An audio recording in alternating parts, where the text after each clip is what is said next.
Hello everyone, welcome back to Select IAS. दोस्तों, आप सभी का उत्तर प्रदेश सामान्य ज्ञान की सीरीज़ में स्वागत है। यहाँ पर हम यूपी स्पेशल के पोर्शन को कवर कर रहे हैं। यूपी स्पेशल पर आपकी काफ़ी सारी क्लासेस ऑलरेडी आ चुकी हैं, आपको उन क्लासेस को देख लेना है। इनकी प्लेलिस्ट इसी चैनल पर बना दी गई है, तो आप प्लेलिस्ट में जाकर शुरू से लेकर आखिर तक सभी वीडियोज़ को देख सकते हैं। देखिए, यहाँ पर हम 2023-24 के लिए यूपी जीके को कवर कर रहे हैं। इस सीरीज़ के अंदर यूपी स्पेशल से आपसे अभी तक जितना भी प्रीवियस ईयर में क्वेश्चंस पूछा गया है वो आपका यहाँ पर काफ़ी अच्छे से कवर हो गया है। टॉपिक वाइज यहाँ पर हम पीवाईक्यू देख रहे हैं। आज की वीडियो में हम कवर करने वाले हैं उत्तर प्रदेश के इतिहास से रिलेटेड, हिस्ट्री से रिलेटेड जितना भी प्रीवियस ईयर में क्वेश्चन आपसे पूछा गया है उन्हें हम आज की वीडियो में कवर करेंगे। आज की क्लास काफ़ी ज़्यादा इंपॉर्टेंट होने वाली है, इसीलिए आपको इसे पूरा देखना है। चलिए फिर शुरू करते हैं आज की क्लास। देखिए फ्रेंड्स, क्लास को स्टार्ट करने से पहले एक बार आपको बता दें, इस मैगजीन का यहाँ पर ये इंडेक्स दिया गया है। जैसा कि आप देख सकते हैं, सबसे पहला चैप्टर आपका उत्तर प्रदेश के सामान्य परिचय से रिलेटेड था। तो यहाँ से जो भी प्रीवियस ईयर में क्वेश्चन आपसे पूछा गया है उन्हें हमने लास्ट क्लास में डिस्कस किया था। तो आप देख सकते हैं ये सभी चैप्टर आपके अभी तक कवर हो चुके हैं। यहाँ से हमने शुरू किया था और अभी हम कहाँ पर हैं? अभी हम आज की वीडियो में उत्तर प्रदेश के इतिहास को कवर करने वाले हैं। उत्तर प्रदेश के इतिहास से जितना भी प्रीवियस ईयर में क्वेश्चन आपसे पूछा गया है उन्हें हम आज की क्लास में कवर करेंगे। देखिए, ये सभी चैप्टर आपके हो चुके हैं, काफ़ी इंपॉर्टेंट चैप्टर थे। यहाँ से काफ़ी सारे क्वेश्चंस आपसे पूछे गए थे जिन्हें हमने काफ़ी अच्छे से डिस्कस किया है, तो आपको इन वीडियोस को भी ज़रूर देख लेना है।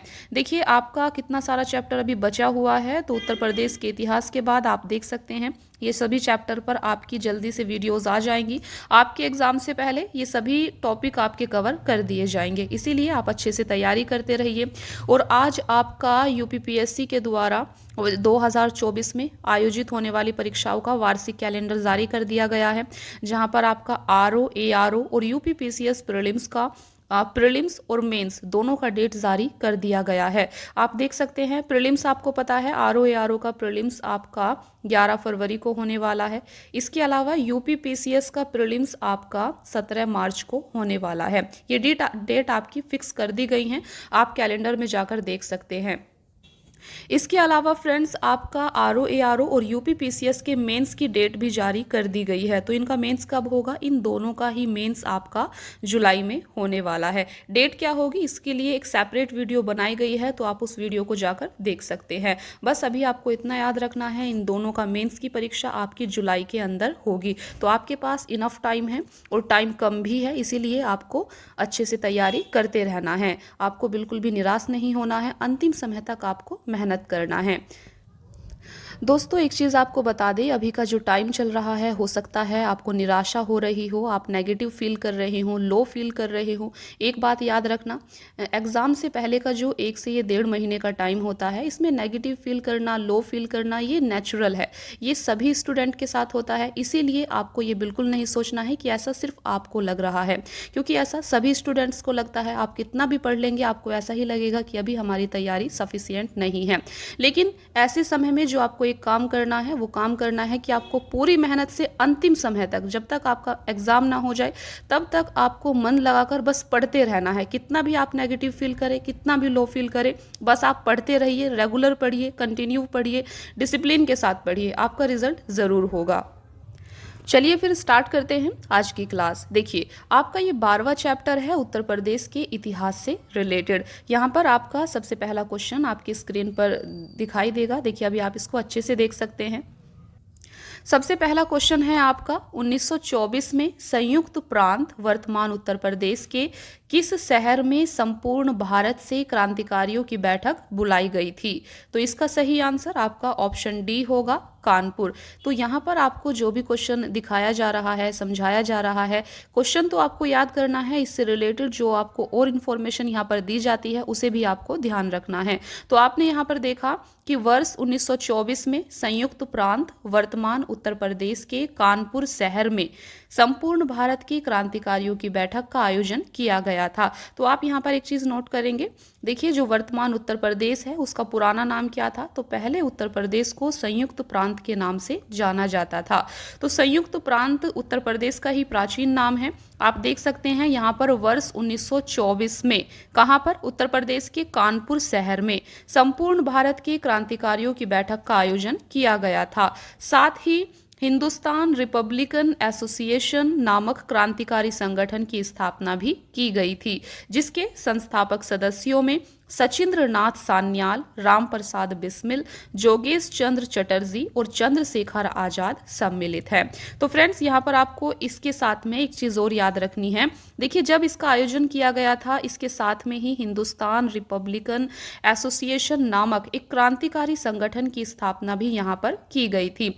आपको याद रखना है हिंदुस्तान रिपब्लिकन एसोसिएशन नामक क्रांतिकारी संगठन के संस्थापक सदस्य कौन सब हैं। तो इसके संस्थापक सदस्य थे सचिंद्र नाथ सान्याल, राम प्रसाद बिस्मिल, जोगेश चंद्र चटर्जी और चंद्रशेखर आजाद। आपको इन्हें याद करते हुए चलना है।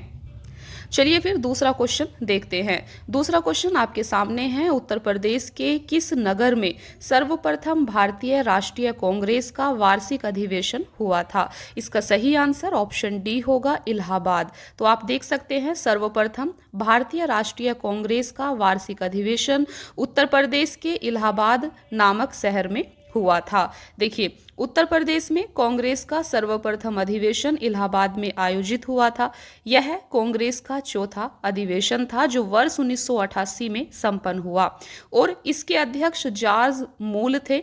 वर्ष 1892 तथा 1910 में भी कांग्रेस का अधिवेशन इलाहाबाद में आयोजित हुआ था। उल्लेखनीय है कि बनारस में 1905 तथा लखनऊ में 1899, 1916 तथा 1936 में तथा कानपुर में 1925 में अधिवेशन आयोजित किया गया था। तो यहाँ पर आपको याद रखना है कि उत्तर प्रदेश में कांग्रेस का सर्वप्रथम अधिवेशन आपका इलाहाबाद में हुआ था और यह कांग्रेस का चौथा अधिवेशन था। कब हुआ था? 1988 में ये संपन्न हुआ था और इसके अध्यक्ष आपके जॉर्ज मूल थे। इतनी चीजें यहाँ पर आपको याद रखनी है। तीसरा क्वेश्चन आपके सामने है, उत्तर प्रदेश में वैष्णववाद के सनकादी संप्रदाय का संस्थापक कौन था। सही आंसर ऑप्शन ए होगा, निम्बार्क। आपको याद रखना है उत्तर प्रदेश में वैष्णववाद के सनकादी संप्रदाय का संस्थापक निम्बार्क था। इस संप्रदाय के अन्य नाम हंस संप्रदाय तथा देवर्षि संप्रदाय हैं। तो फ्रेंड्स यहाँ पर आपको याद रखना है ये जो आपका वैष्णववाद का सनकादी संप्रदाय है इसके संस्थापक आपने देखे कि ये निम्बार्क थे। आपको इसी के साथ में ये भी याद रखना है कि सनकादी संप्रदाय को हंस संप्रदाय और देवर्षि संप्रदाय के नाम से भी जाना जाता है। निम्बार्क संप्रदाय भारत के प्रमुख संप्रदायों में से गिना जाता है। इस संप्रदाय का प्राचीन मंदिर मथुरा में ध्रुव टीले पर स्थित बताया जाता है। इस संप्रदाय का सिद्धांत द्वैतवाद कहलाता है। इसी को भेदगद की कहा जाता है। तो आप देख सकते हैं इस संप्रदाय का सिद्धांत क्या कहलाता है, यह आपका द्वैतवाद कहलाता है। फोर्थ क्वेश्चन आपके सामने है, किस फ्रांसीसी यात्री ने काशी को भारत का एथेंस कहा था। तो आपको बताना है किस फ्रांसीसी यात्री ने काशी को भारत का एथेंस कहा था। सही आंसर ऑप्शन डी होगा, बर्नियर। तो बर्नियर ने काशी को भारत का एथेंस कहा है। बर्नियर एक फ्रांसीसी चिकित्सक और यात्री था जिसने मुगल राजकुमार दारा सिकोहो के लिए एक चिकित्सक के रूप में काम किया था।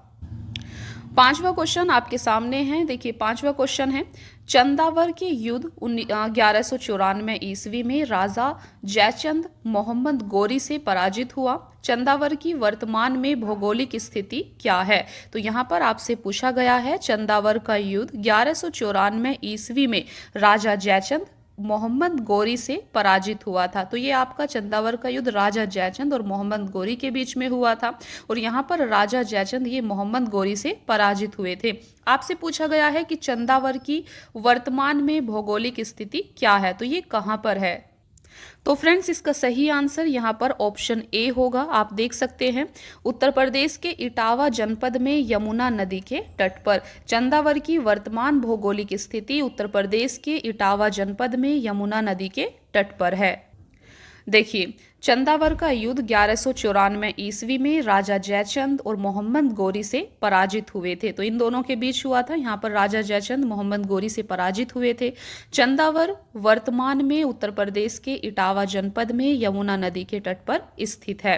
6th क्वेश्चन आपका है, निम्न में से कौन सा सिंधु घाटी सभ्यता का स्थल उत्तर प्रदेश में स्थित है। काफी इंपॉर्टेंट क्वेश्चन है, ये क्वेश्चन आपसे अक्सर एग्जाम में पूछा जाता है। आपको बताना है सिंधु घाटी सभ्यता का कौन सा स्थल उत्तर प्रदेश में स्थित है। सही आंसर ऑप्शन डी होगा, हुलास। आप देख सकते हैं हुलास उत्तर प्रदेश के सहारनपुर जिले में अवस्थित सिंधु घाटी सभ्यता का स्थल है। सबसे पहले आपको पता होना चाहिए हुलास एक सिंधु घाटी सभ्यता का स्थल है और यह कहां पर है, यह उत्तर प्रदेश के सहारनपुर जिले में अवस्थित है। रोपड़ कहां पर है, इन्हें भी आपको साथ में याद करना है। देखिए रोपड़ भी आपका एक सिंधु घाटी सभ्यता का स्थल है, लेकिन रोपड़ कहां पर है, ये पंजाब में है। आपसे उत्तर प्रदेश का पूछा गया था तो इसीलिए उत्तर प्रदेश का हुलास हो जाएगा, जबकि रोपड़ आपका पंजाब में है। बनवाली कहाँ पर है, यह आपका हरियाणा में है। और मांडा जम्मू में है। जम्मू में स्थित सैंधवकालीन स्थल है। ये भी आपके देखिए सिंधु घाटी सभ्यता स्थल ही है, आपको कंफ्यूज नहीं होना है। रोपड़, बनवाली और मांडा ये भी आपके सिंधु घाटी सभ्यता स्थल है, लेकिन ये अलग अलग राज्यों में है। यहाँ पर आपसे उत्तर प्रदेश में स्थित सिंधु घाटी सभ्यता का स्थल पूछा गया था, जो कि आपका हुलास था। रोपड़ कहां पर है, ये आपका पंजाब में है। मांडा कहां पर है, जम्मू में है। और बनवाली आपका हरियाणा में है। तो आपको ये याद हो गए होंगे। 7th क्वेश्चन आपके सामने है, निम्न में से कौन सा एक क्रांतिकारी काकोरी ट्रेन कांड से संबंधित नहीं था। तो काकोरी ट्रेन कांड के बारे में आपने जरूर सुना होगा। आपको बताना है कौन सा क्रांतिकारी था जो काकोरी ट्रेन कांड से यहाँ पर संबंधित नहीं था। आपको 4 ऑप्शन दिए गए हैं। सही आंसर ऑप्शन सी होगा, खुदीराम बोस। खुदीराम बोस आपके काकोरी ट्रेन कांड से संबंधित नहीं थे, जबकि राजेंद्र लाहड़ी, अशफाक उल्ला खां और रोशन सिंह ये तीनों ही आपके काकोरी ट्रेन कांड से संबंधित थे। चलिए इसे अच्छे से समझते हैं। देखिए काकोरी ट्रेन कांड से खुदीराम बोस का संबंध नहीं है। 30 अप्रैल 1908 को खुदीराम बोस तथा प्रफुल्ल कुमार चाकी ने किंग्सफोर्ड की गाड़ी पर बम फेंकने के आरोप में खुदीराम बोस को 11 अगस्त 1908 को लगभग 18 वर्ष की आयु में मुजफ्फरपुर जेल में फांसी दी गई थी। तो आप देख सकते हैं खुदीराम बोस का संबंध किससे है। खुदीराम बोस आपके और प्रफुल्ल कुमार चाकी ने किंग्सफोर्ड की गाड़ी पर बम फेंका था और उसी के आरोप ने खुदीराम बोस को 11 अगस्त 1908 को 18 वर्ष की आयु में मुजफ्फरपुर जेल में फांसी की सजा दी गई थी। जबकि काकोरी ट्रेन कांड से राजेंद्र लाहड़ी, रोशन सिंह, रामप्रसाद बिस्मिल, अशफाक उल्ला खां तथा चंद्रशेखर आजाद सक्रिय रूप से संबंधित थे। तो ये चीज भी आपको याद रखनी है। इन दोनों के ही बारे में यहाँ पर आपको याद रखना है।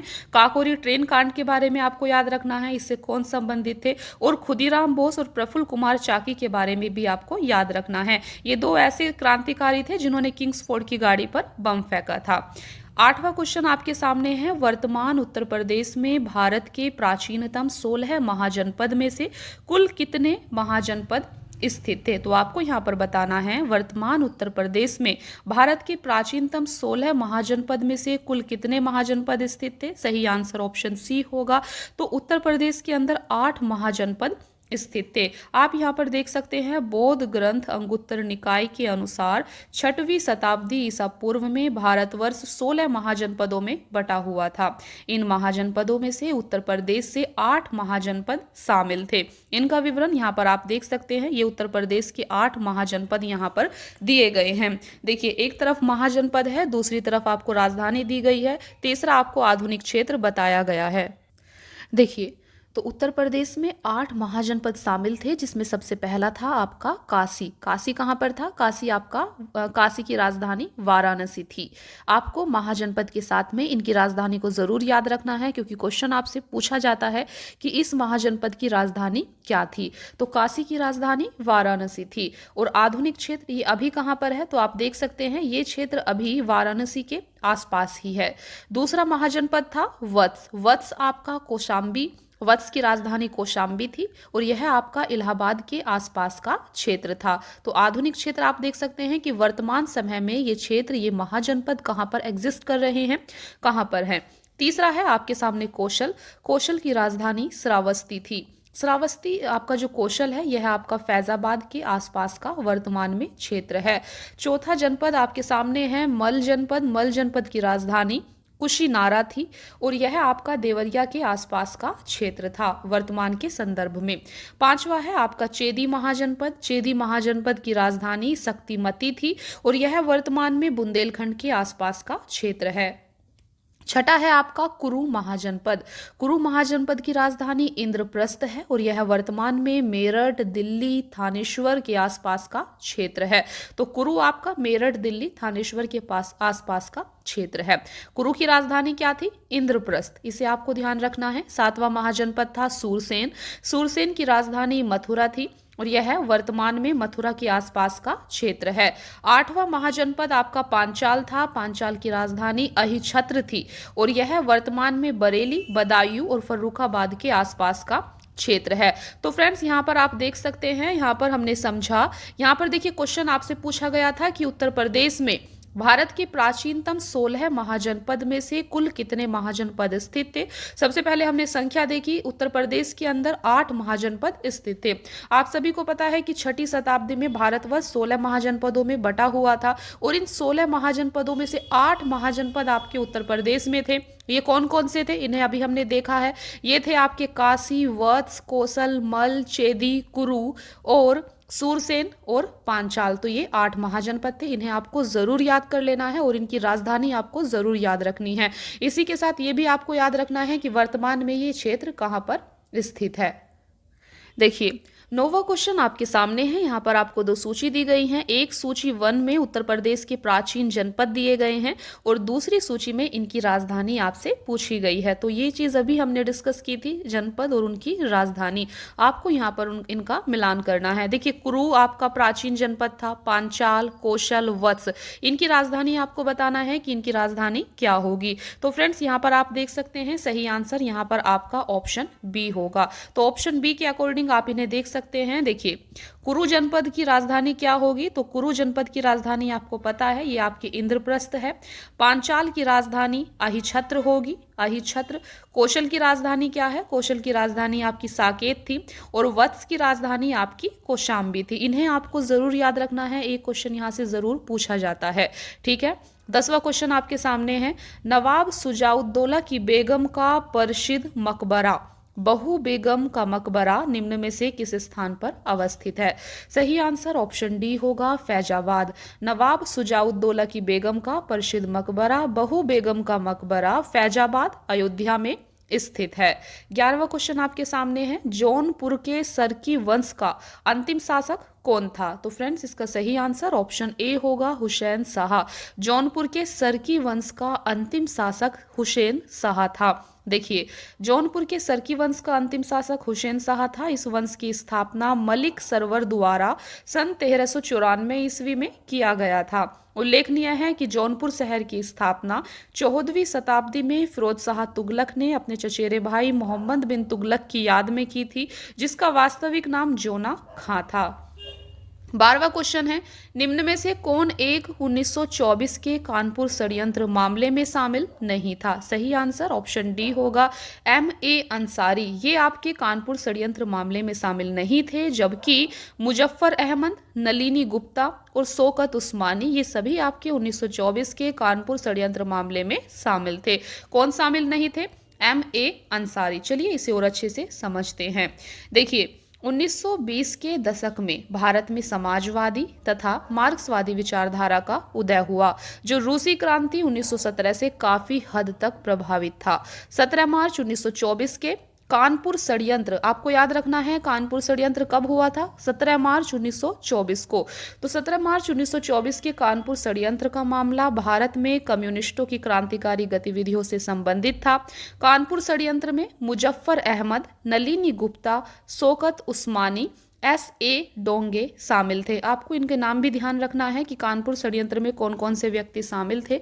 तो ये थे आपके मुजफ्फर अहमद, नलिनी गुप्ता, शौकत उस्मानी, S.A. डोंगे। इन सभी पर आरोप लगाया गया कि ये सभी हिंसक क्रांति द्वारा ब्रिटिश भारत की संप्रभुता के प्रतीक राजा या सम्राट को पूरी तरह से वंचित करने की मांग कर रहे थे। M.A. अंसारी ये आपके कानपुर षड्यंत्र में शामिल नहीं थे। 13वां क्वेश्चन आपके सामने है।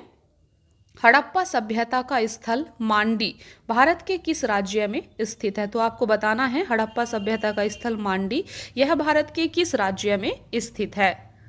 तो फ्रेंड्स यहाँ पर आप देख सकते हैं इसका सही आंसर ऑप्शन डी होगा, यह आपका उत्तर प्रदेश में स्थित है। देखिए मुजफ्फरनगर उत्तर प्रदेश से लगभग 15 किलोमीटर दक्षिण में स्थित मांडी गांव हड़प्पा सभ्यता का एक नवीन स्थल है।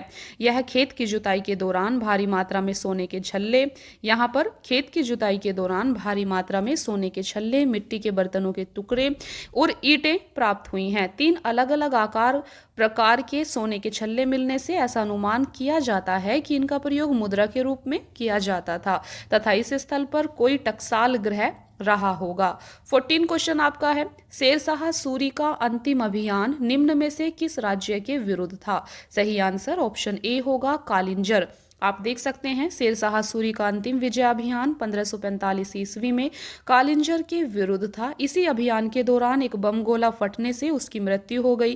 कन्नौज का युद्ध 1540 में शेरशाह और हुमायूं के मध्य हुआ था जिसमें शेरशाह विजयी रहा।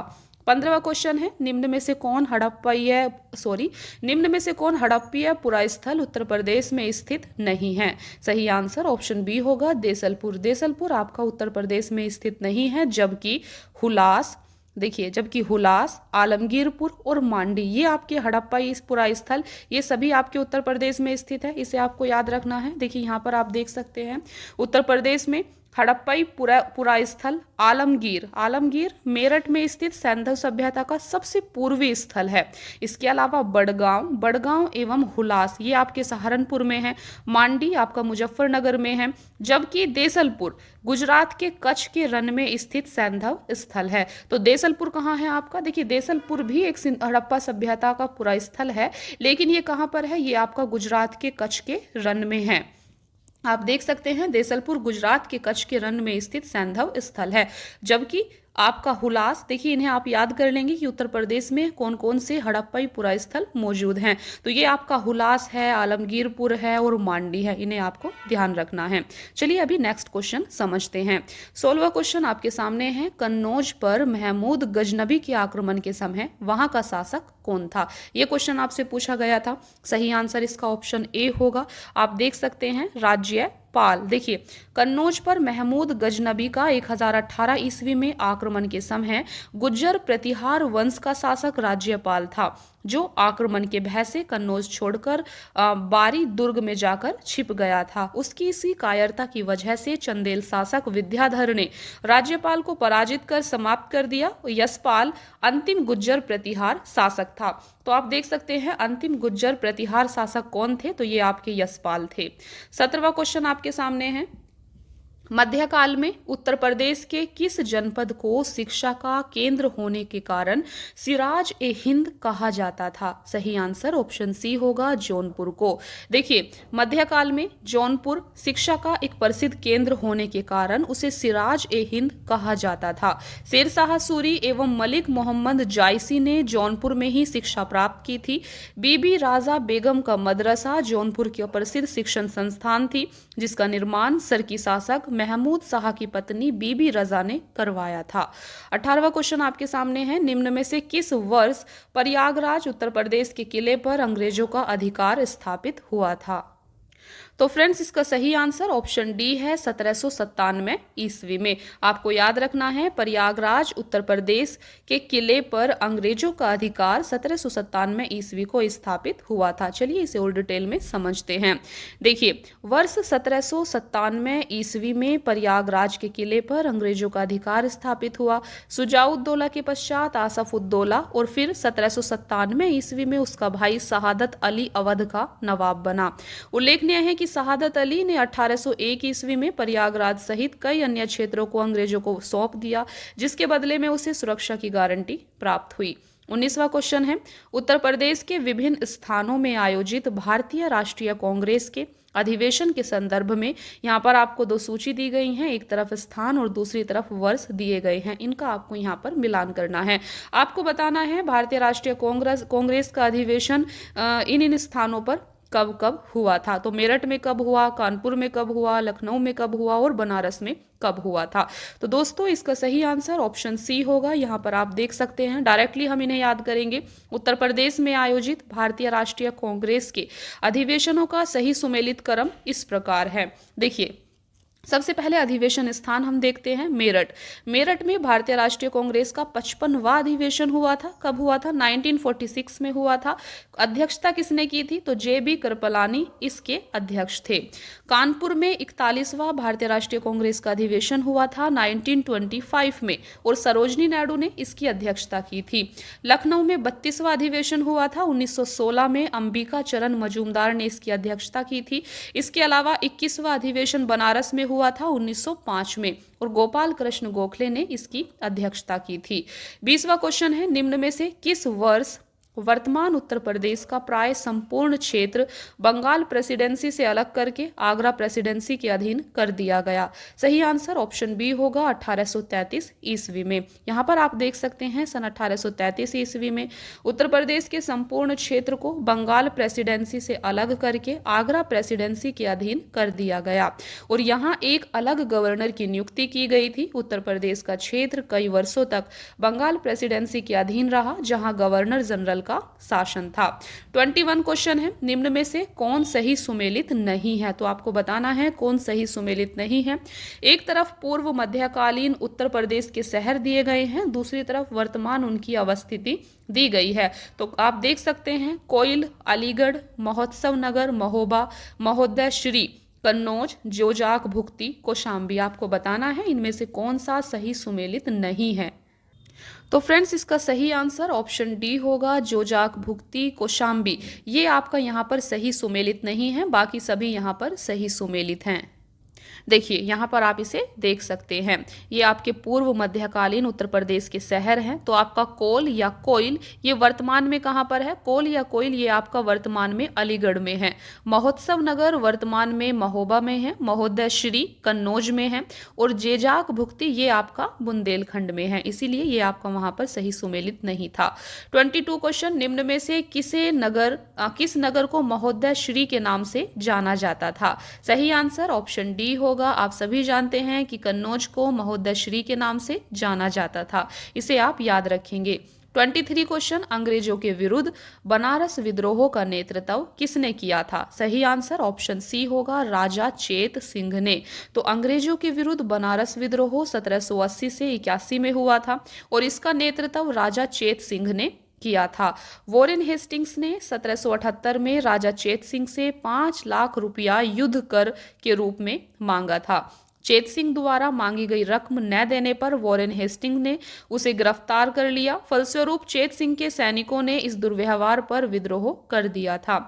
वॉरेन हेस्टिंग्स ने इस विद्रोह को सरलता से दबा दिया तथा चेत सिंह के भतीजे महीप नारायण को राजा बना दिया, जिसने 40 लाख रुपए वार्षिक कंपनी को देना स्वीकार कर लिया था। 24 क्वेश्चन है, काकोरी षड्यंत्र केस में प्रधान आरोपी पंडित राम प्रसाद बिस्मिल को उत्तर प्रदेश के किस शहर में फांसी दी गई थी? सही आंसर ऑप्शन बी होगा, गोरखपुर में। यहाँ पर आप देख सकते हैं 19 दिसंबर 1927 को पंडित राम प्रसाद बिस्मिल को गोरखपुर जेल में काकोरी षड्यंत्र केस के आरोप में फांसी दी गई थी। 9 अगस्त 1925 को हुए काकोरी षड्यंत्र के आरोप में राम प्रसाद बिस्मिल, राजेंद्र लाहाड़ी, अशफाक उल्ला खां और रोशन सिंह को फांसी की सजा दी गई थी। रामप्रसाद बिस्मिल का जन्म 11 जून 1857 को शाहजहांपुर उत्तर प्रदेश में हुआ था। अभी हाल ही में उत्तर प्रदेश सरकार ने काकोरी कांड का नाम बदलकर काकोरी ट्रेन एक्शन कर दिया है, इसे भी आप याद रखेंगे। काकोरी कांड का नाम बदलकर क्या कर दिया गया है अभी? तो काकोरी कांड का नाम बदलकर काकोरी ट्रेन एक्शन कर दिया गया है। 25 क्वेश्चन आपके सामने है। उत्तर प्रदेश में स्वाधीनता आंदोलन के समय ही एक अन्य एका बृहद जन आंदोलन प्रारंभ हुआ, जिसका नेतृत्व किसने किया था ये आपको बताना है। तो एका आंदोलन के बारे में आपने जरूर सुना होगा, इसका सही आंसर ऑप्शन डी होगा, मदारी पासी। देखिए, अवध का एका आंदोलन हरदोई जिले तथा उत्तरी अवध के पश्चिमी जिलों में 1921 के अंत में एवं 1922 के प्रारंभ में मदारी पासी एवं सहदेव के नेतृत्व में चलाया गया था। तो फ्रेंड्स, इसकी डेट आपको याद रखना है। देखिए, एका आंदोलन बेसिक ये आपका एक किसान आंदोलन था, इसे भी आप याद रखेंगे।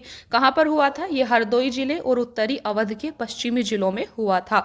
कब हुआ था? 1921 से 1922 में हुआ था। इसका नेतृत्व किसने किया था? तो मदारी पासी एवं सहदेव ने, दोनों ने इसका नेतृत्व किया था। इस आंदोलन को चलाने का उद्देश्य लगान को नगद रूप से रूपांतरित करवाना था। एका आंदोलन हरदोई, बहराइच, बाराबंकी और सीतापुर जिले में चलाया गया। इस आंदोलन में सभा स्थल पर गंगा की सौगंध दी जाती थी कि किसान निर्धारित लगान से 1 पैसे भी अधिक लगान नहीं देंगे। तो आप देख सकते हैं एका आंदोलन ये आपका एक किसान आंदोलन था। 26 क्वेश्चन आपके सामने है। अखिल भारतीय किसान सभा की स्थापना हुई थी। सही आंसर ऑप्शन सी होगा, लखनऊ में 1936 ईस्वी में। काफी इंपॉर्टेंट क्वेश्चन है, इसे आप याद रखेंगे। अखिल भारतीय किसान सभा की स्थापना लखनऊ में 1936 में हुई थी। देखिए, अप्रैल 1935 ईस्वी में संयुक्त प्रांत में किसान संघ की स्थापना हुई। इसी वर्ष एनजी रंगा और अन्य किसान नेताओं ने सभी प्रांतीय किसान सभाओं को मिलाकर एक अखिल भारतीय किसान संगठन बनाने की योजना बनाई। अपने इसी उद्देश्य को आगे बढ़ाते हुए किसान नेताओं ने 11 अप्रैल 1936 ईस्वी को लखनऊ में अखिल भारतीय किसान सभा की स्थापना की। स्वामी सहजानंद सरस्वती इसके अध्यक्ष तथा प्रोफेसर एनजी रंगा इसके महासचिव चुने गए। अखिल भारतीय किसान सभा को जवाहरलाल नेहरू ने भी संबोधित किया। इस अधिवेशन में 1 सितंबर 1936 ईस्वी को किसान दिवस के रूप में मनाने का निर्णय भी लिया गया। ये काफी इंपॉर्टेंट क्वेश्चन है, इसके बारे में जितना भी डिटेल्स आपको बताया गया है इन्हें आपको अच्छे से लर्न करना है। 27 क्वेश्चन, लखनऊ में स्थापित अखिल भारतीय किसान कांग्रेस के महासचिव के रूप में निम्न में से किसे चुना गया था? सही आंसर ऑप्शन बी होगा, एनजी रंगा। इसे अभी हमने देखा था। तो आप देख सकते हैं लखनऊ में स्थापित अखिल भारतीय किसान कांग्रेस के महासचिव के रूप में किसे चुना गया था? तो ये थे आपके एनजी रंगा। और इसके अध्यक्ष कौन थे? तो अध्यक्ष भी हमने देखे थे, स्वामी सहजानंद सरस्वती को इसका अध्यक्ष बनाया गया था अखिल भारतीय किसान सभा का, जबकि प्रोफेसर एनजी रंगा इसके महासचिव चुने गए थे। कब स्थापना हुई थी? 11 अप्रैल 1936 को। आपको इन सभी डिटेल्स को अच्छे से लर्न कर लेना है। अगर आपको याद करने में समस्या आती है तो आप शॉर्ट नोट्स भी इसी के साथ में अपना बना सकते हैं। 28 क्वेश्चन आपके सामने हैं। उत्तर प्रदेश की संस्कृति का एक ऐतिहासिक पूर्वकाल है। देखिए, उत्तर प्रदेश की संस्कृति का एक ऐतिहासिक पूर्वकाल है। इसमें निम्न में से कौन सम्मिलित हैं? बुद्ध, राम, नवाब, महाराज। आपको सही आंसर बताना है। सही आंसर ऑप्शन ए होगा। 1, 2, 3 बुद्ध, राम और नवाब। देखिए यहाँ पर आप इसे समझ सकते हैं। उत्तर प्रदेश की संस्कृति के ऐतिहासिक पूर्वकाल में बुद्ध, राम तथा नवाब सम्मिलित हैं। 29 क्वेश्चन, अवध राज्य का ब्रिटिश साम्राज्य में विलय हुआ था। सही आंसर ऑप्शन ए होगा, 1856 में। तो अवध राज्य का ब्रिटिश साम्राज्य में विलय 1856 ईस्वी में हुआ था। यहाँ पर आप देख सकते हैं। अवध का अंतिम नवाब वाजिद अली शाह था। इसी के शासनकाल में अवध पर कुशासन का आरोप लगाकर 1856 ईस्वी में ब्रिटिश साम्राज्य में मिला लिया गया। देखिए, डलहौजी ने अपने व्यपगत सिद्धांत के अंतर्गत सर्वप्रथम 1848 ईस्वी में सतारा राज्य को ब्रिटिश साम्राज्य में मिलाया। उसके बाद जैतपुर, उदयपुर, झांसी, नागपुर को ब्रिटिश साम्राज्य का अंग बनाया गया था। 30वां क्वेश्चन है, मंगल पांडे सिपाही थे। तो आप देख सकते हैं, देखिए ये क्वेश्चन यहाँ पर विवादित है। मंगल पांडे बैरकपुर की सैनिक छावनी में 34वीं बंगाल नेटिव इन्फेंट्री की पैदल सेना के 1446 नंबर के सिपाही थे। तो आप देख सकते हैं 34वीं बंगाल नेटिव इन्फेंट्री के सिपाही थे। मंगल पांडे 1857 ईस्वी के प्रथम स्वतंत्रता संग्राम के अग्रदूत माने जाते हैं। इसे आप याद रखेंगे। 31 क्वेश्चन आपके सामने है, महालवाड़ी प्रणाली कहाँ लागू की गई? सही आंसर ऑप्शन बी होगा, उत्तर प्रदेश में। देखिए, महालवाड़ी व्यवस्था उत्तर प्रदेश, मध्य प्रांत और पंजाब प्रांत आते थे महालवाड़ी व्यवस्था के अंतर्गत, जो ब्रिटिश भारत के कुल भाग का 30% था। महालवाड़ी व्यवस्था को यहाँ पर आप समझ सकते हैं। देखिए, महाल का तात्पर्य है जागीर या गांव। तो महाल का तात्पर्य जागीर या गांव होता था। इस राजस्व व्यवस्था में प्रत्येक महाल या गांव के साथ स्थापित की गई कृषक के साथ नहीं, तो यहाँ पर जो व्यवस्था थी वो बेसिकली गांव के साथ स्थापित की जाती थी, किसान से यहाँ पर डायरेक्टली उनका लेना देना नहीं होता था। ग्राम या महाल पर आधारित भूमि व्यवस्था के साथ रैतवाड़ी बंदोबस्त की कुछ नीतियों को मिलाकर यह लागू की गई थी। हॉल्ट मैकेंजी इसके जन्मदाता थे। तो आपको यहाँ पर याद रखना है, महालवाड़ी व्यवस्था में जो गांव मेन होता था, महाल जो है ये गांव को ही कहा जाता है, ठीक है। तो यहाँ पर जो संबंध है ब्रिटिश सरकार के वो डायरेक्टली गांव के साथ संबंध स्थापित होते थे, जो भी गांव का मुखिया होता होगा। कृषक के साथ यहाँ पर डायरेक्टली संबंध नहीं थे महालवाड़ी व्यवस्था में। जबकि रैतवाड़ी बंदोबस्त में क्या था, देखिए रैत का मतलब किसान होता है, रैतवाड़ी बंदोबस्त में डायरेक्टली यहाँ पर किसान के साथ संबंध स्थापित होते थे। यहाँ पर आपको एक चीज याद रखनी है, महालवाड़ी व्यवस्था के जन्मदाता किसे कहा जाता है, तो ये आपके हॉल्ट मैकेंजी को कहा जाता है। इसे आप यहाँ पर ध्यान रखेंगे। चलिए आगे बढ़ते हैं। 32 क्वेश्चन आपके सामने है, महापरिनिर्वाण मंदिर अवस्थित है। सही आंसर ऑप्शन ए होगा कुशीनगर में। महापरिनिर्वाण मंदिर आपका कुशीनगर में अवस्थित है।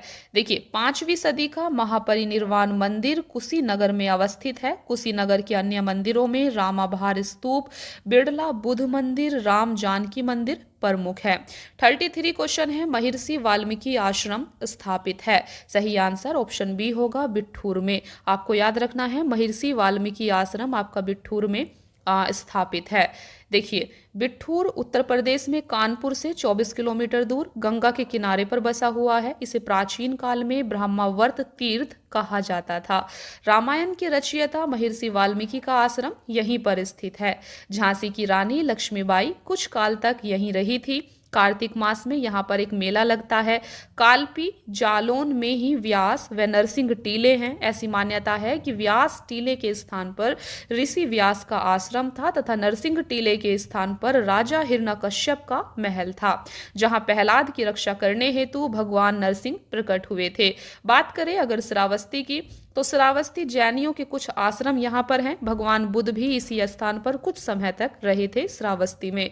34 क्वेश्चन आपके सामने है, वह प्राचीन स्थल जहाँ 60,000 मुनियों की सभा में संपूर्ण महाभारत कथा का वाचन किया गया था, वह सही आंसर ऑप्शन डी होगा नैमिषारण्य। देखिए वह प्राचीन स्थल जहां पर 60,000 मुनियों की सभा में संपूर्ण महाभारत कथा का वाचन किया गया था, तो वह स्थल, वह प्राचीन स्थल आपका नैमिषारण्य है। यहाँ पर आप इसे समझ सकते हैं। देखिए नैमिषारण्य में 60,000 मुनियों की सभा में संपूर्ण महाभारत कथा का वाचन किया गया था। नैमिषारण्य सीतापुर जनपद में स्थित है। तो ये कहाँ पर है आप देख सकते हैं, नैमिषारण्य आपका सीतापुर जनपद में स्थित है। पृथ्वी पर सत्य की स्थापना के लिए देवताओं ने यहीं पर वृत्रासुर के वध हेतु अस्त्र बनाने के लिए महर्षि दधीचि से प्रार्थना की थी। नैमिषारण्य आध्यात्मिक विकास का केंद्र रहा है। यह 88,000 ऋषियों की तपस्थली रही है। यहाँ 30,000 तीर्थ स्थल हैं। इसे आपको ध्यान रखना है। देखिए नेक्स्ट क्वेश्चन आपके सामने है 35 क्वेश्चन, प्रसिद्ध नैमिषारण्य तीर्थ जनपदों में से किस एक में उपस्थित है, तो यह आपका सीतापुर में है। 36 क्वेश्चन है, दो सूची आपको दी गई है उत्तर प्रदेश में ऐतिहासिक इमारत और उनके स्थान, इनका आपको मिलान करना है। सही आंसर ऑप्शन सी यहाँ पर आपका हो जाएगा। डायरेक्टली हम इन्हें देखेंगे ताकि हम इन्हें याद कर पाए। देखिए 84 गुंबद ये आपका कहाँ पर है, ये जालौन में है। जामा मस्जिद आपकी मुरादाबाद में है। बौद्ध स्तूप कुशीनगर में है। कामदगिरी पर्वत चित्रकूट में है। इन्हें आपको एज इट इज याद कर लेना है। 37 क्वेश्चन है। देखिए एक तरफ स्थान दूसरी तरफ स्मारक दिए गए हैं, तो इसका सही आंसर यहाँ पर ऑप्शन सी होगा। डायरेक्टली इन्हें हम याद करेंगे। कौशाम्बी स्थान पर आपका घोषिता राम मठ, तो घोषिता राम मठ ये स्मारक आपका कहाँ पर है, कौशाम्बी में है। रामाभार स्तूप आपका कुशीनगर में है। धमेक स्तूप सारनाथ में है और सहेत महेत स्मारक ये आपका श्रावस्ती में है। 38 क्वेश्चन आपके सामने है। निम्न में से अमीर खुसरो किस स्थान से संबंधित हैं? सही आंसर ऑप्शन बी होगा पटियाली। अमीर खुसरो का वास्तविक नाम अब्बुल हसन यामिनुद्दीन मोहम्मद था। इनका जन्म उत्तर प्रदेश के कासगंज जिले के पटियाली नामक ग्राम में हुआ था। खुसरो को हिंदुस्तानी खड़ी बोली का पहला लोकप्रिय कवि माना जाता है। इन्हें तूतिए हिंद के नाम से भी जाना जाता है। 39 क्वेश्चन है, कालपी नगर किस नदी के तट पर स्थित है? सही आंसर ऑप्शन बी होगा यमुना नदी।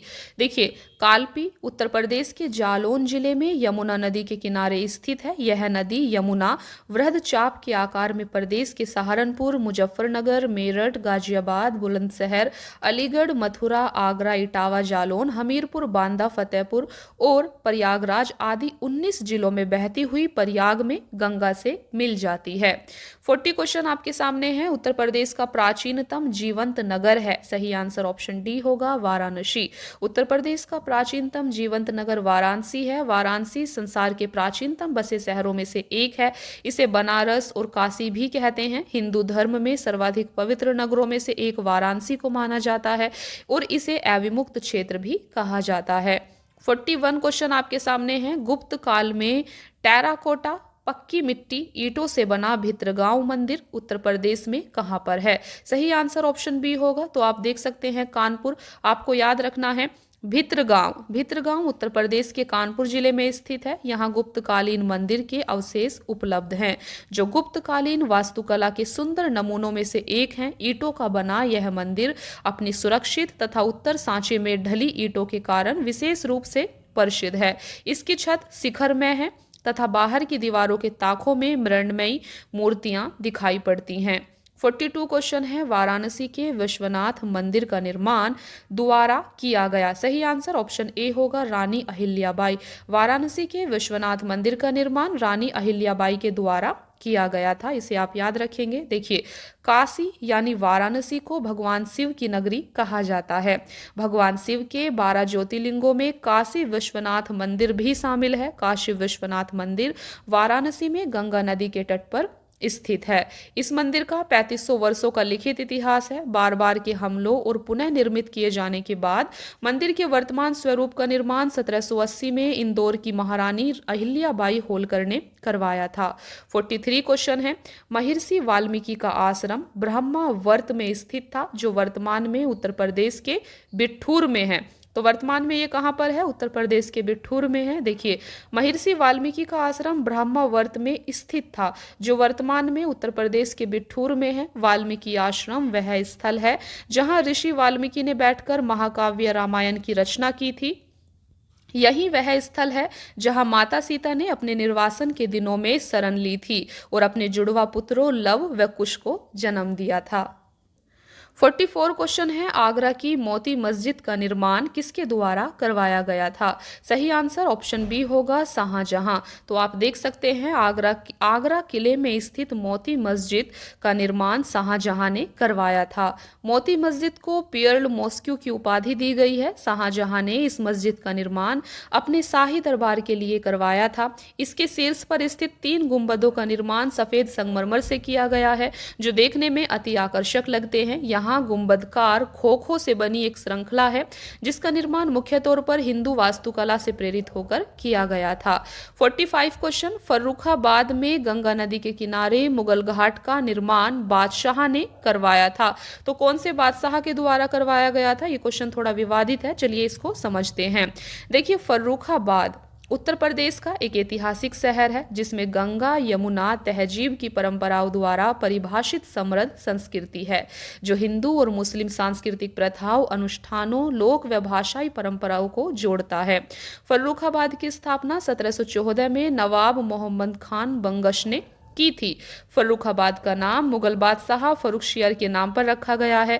काशी की तरह यहाँ पर गली गली में शिवालय स्थित हैं। काशी की तरह यहाँ पांचाल घाट पर ऐतिहासिक विश्राम स्थल और पक्के घाट भी बने हुए हैं। 46 क्वेश्चन है, नृसिंह की सबसे ऊंची शैलोत्कीर्ण प्रतिमा कहाँ पाई गई है? सही आंसर ऑप्शन बी होगा दुधई में। उत्तर प्रदेश के ललितपुर जिले में आने वाले दुधई गांव से नृसिंह भगवान की सबसे ऊंची शैलोत्कीर्ण प्रतिमा प्राप्त हुई है। यह प्रतिमा 35 फीट ऊंची है। इस प्रतिमा का मुख शेर और शरीर मनुष्य को दिखाया गया है, जो हिरण्यकश्यप का वध कर रहे हैं। यहाँ पर गुप्त वंशीय अनेक मूर्तियां और मंदिर भी मौजूद हैं। 47 क्वेश्चन, कुशीनगर बौद्धों के लिए महत्वपूर्ण है क्योंकि गौतम बुद्ध, सही आंसर ऑप्शन डी होगा, यहाँ मर गए थे। देखिए, कुशीनगर बौद्धों के लिए महत्वपूर्ण स्थल है क्योंकि गौतम बुद्ध ने यहाँ महापरिनिर्वाण मोक्ष को प्राप्त किया था। कुशीनगर प्राचीन काल में कुशीनारा, तो कुशीनगर में बुद्ध की मृत्यु 483 ईस्वी पूर्व में हुई थी। यहाँ पर बुद्ध के 8 स्तूपों में से एक स्तूप बना है जिसे रामभर स्तूप कहा जाता है, जहाँ बुद्ध की अस्थियां रखी गई हैं। 48 क्वेश्चन, कुशीनगर बौद्ध लोगों का एक लोकप्रिय पर्यटन स्थल है। यहाँ पर सही आंसर ऑप्शन डी होगा, रामभर स्तूप है। 49 क्वेश्चन है, बड़ा इमामबाड़ा स्मारक कहाँ स्थित है? सही आंसर ऑप्शन ए होगा, लखनऊ में। आपको याद रखना है, बड़ा इमामबाड़ा लखनऊ की एक ऐतिहासिक धरोहर है। इसे भूल भुलैया भी कहते हैं। इसका निर्माण आसफउद्दौला ने वर्ष 1784 में करवाया था। यह विशाल गुंबदनुमा हॉल 50 मीटर लंबा और 15 मीटर ऊंचा है। इस इमामबाड़ा में एक असरी मस्जिद भी है जहां गैर मुस्लिम लोगों को प्रवेश की अनुमति नहीं है।